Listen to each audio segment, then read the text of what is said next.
ইসলামী কোনো কিছু নিয়ে আসা আমরা সুন্দর সুন্দর স্বপ্ন দেখতে পারি যে ইসলামপুরকে আমরা মোটামুটি বেহেস্তের কাছাকাছি কিছু একটা বানাতেও চাইতে পারি, চাইতেই পারি যে আমরা ইসলামপুরকে নেক্সট প্যারাডাইজ করব।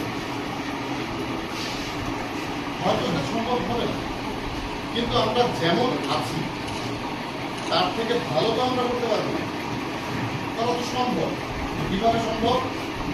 সমাজের প্রতিটা স্তরের মানুষকে এই নিয়তটা করতে হবে যে আমরা আমাদের প্রোগ্রেসের কার্ভটাকে উপরের দিকে নিয়ে যাব, এইভাবে উপর দিকে নিয়ে যাবো, এবং এটা আস্তে আস্তে করে শুরু হবে।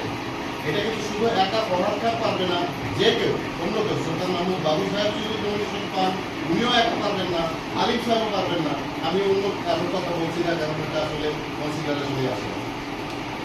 এখন আমি কেন, আপনাদের বোধহয় এই প্রশ্নটা অনেকে থাকতে পারে। নজরুল ইসলাম খানের ছোট ভাই হওয়াটা কিন্তু আসলে কোনো যোগ্যতা না।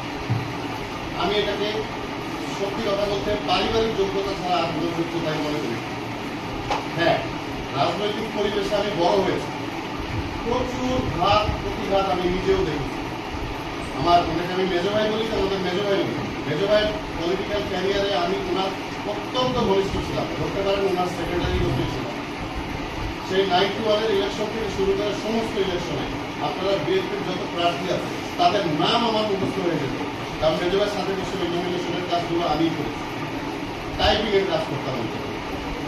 এগুলো দেখতে দেখতে, বাসার মিটিং দেখতে দেখতে, ওনার রাজনৈতিক জীবন তো আর আজকালকে না, তাই না? আপনারা সবাই জানেন। তো এটা দেখতে দেখতে কিন্তু আসলে বড় হয়েছে। আমার দুর্ভাগ্য আমি ইসলামপুরে পড়াশোনা করতে পারিনি, ইসলামপুরের এই পরিবেশে আমি বড় হতে পারিনি, সেটা আমার দুর্ভাগ্য।